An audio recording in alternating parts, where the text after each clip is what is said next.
Crew, let's go right to the game-clinching play and the interception that you have. What was the read and the scheme going into that? It was actually crazy enough. It was the first time we'd called that play the whole game. So it's a play I love in those situations. It's where we dropped the nickel to the deep third, and me and the other safety just rolled to the deep thirds. And shout out to Mark, the corner, because he did a great job of funneling it to me. And then the D-line put pressure on the QB. That situation, he's just got to throw the ball up. And I've been waiting for one all game. There's a couple I got close to. So when I saw that thing there, I was like, no way. So I just had to go get it. And yeah, I mean, it's cool to make the play, and all people don't understand really what goes into it. Great play call, great help from the corner, great help from the linebackers, not allowing anything, underneath. And then shout out to the D-line for making him throw the ball, because he's been scrambling all game, and it gets really hard on us when he starts scrambling. Things kind of get haywire. But the D-line, they were stout in there, and they forced him to get that ball in the air. So BYU played very complimentary football in the first half, built a big lead. Then in the fourth quarter, hard to argue that the BYU defense didn't step up and win that game. Yeah. What are you feeling in those pressure-packed moments when it kind of just felt like things were combining against BYU, but you found a way to win? Those are the best ones. Like, anybody can show up and play when you're up 30, you know what I mean? So it's like who's going to show up and step up when what were we up 6? Like, because a touchdown there, you lose the game. It comes down to a PAT. So being up 7 is even a different story. So that's a very what would you call it, pressure-packed moment, right? But it was just one of those things where it's like, those are what you play football for. Those are the fun ones. So I was excited. I don't even know what happened, but there was a turnover there late, and we got another stop. And there's just, like, those are the things where it's like, all right, cool. Like, I was on the sideline. I said, cool. Like, I told Talon Alfrey, actually, I said, it was like they got the ball back, and I'm like, all right, sweet. Like, we want a chance to end the game. You know what I'm saying? Like, everybody loves victory formation, take a knee and whatnot, but how much more? I mean, you saw it. How cool was it when the defense ended the game? You know what I mean? So it was a blast. It was cool.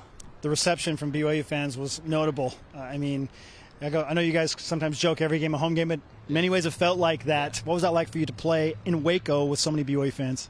It was awesome. I love playing in Texas. Every time we're in Texas, I love it. So playing in Texas is cool, having all the fans here. Like, it really is crazy the way Cougar Nation travels, and it's a blast because this is an awesome stadium. This thing's beautiful, but it's even more awesome when half of it's blue, So it was super fun, and they made the game even that much more fun. I mean, it's cool to silence the crowd, but it's even cooler to be away and still have the crowd cheer, when you end the game. So BYU has experienced some tough losses, even last year, losing to Oklahoma late, losing to Oklahoma State late. You find a way today. What has this team learned and shown trying to get around that corner, which you did today? What doesn't kill you makes you stronger, right? So we went through a lot of things last year where it's like, we had a lot of games where we lose close, and it's like it seemed like the ball didn't fall our way, right? There's a lot of things that every time there was like a tip moment, it was going the other way. And so you just got to stay patient with it, and you just got to grow and build on that. So yeah, it's just one of those things where when you've been through that, and we have so many dudes coming back from last year, we've been in these moments before, so it's no one's puckering, no one's getting tight. It's like, all right, let's just go play our game and do what you do the other 4 quarters. So what does the underdog role mean to BYU football this year, because you were an underdog again? Yeah, I don't know, it's kind of crazy. We're still the underdogs, but we relish that. You know what I'm saying? We're probably not going to have many underdog moments now, doing what we've done, but I'm sure they'll still find a way to make us underdogs. But we like that. That's part of the culture, part of we believe in ourselves going into the season. That was kind of the whole thing in the offseason. It's like, we don't care what the media's saying. Now everybody's hyping you up, right? But it's like, where were they in the offseason? You know what I'm saying? So it's made us a tight-knit group and learn to lean on each other and trust each other. As you look back on this game and the 5-0 start and all, what's the statement that BYU has made thus far? That we're a complete team. You know what I'm saying? Offense had a great game today. Last week, I thought the offense played really good last week too, but we've had some games where the defense held us in it, and the whole thing is like, hey, we're not going to let that divide us, because at some point the offense is going to hold us in a game. You know what I'm saying? And they did today. So they played really well. Had some really big drives.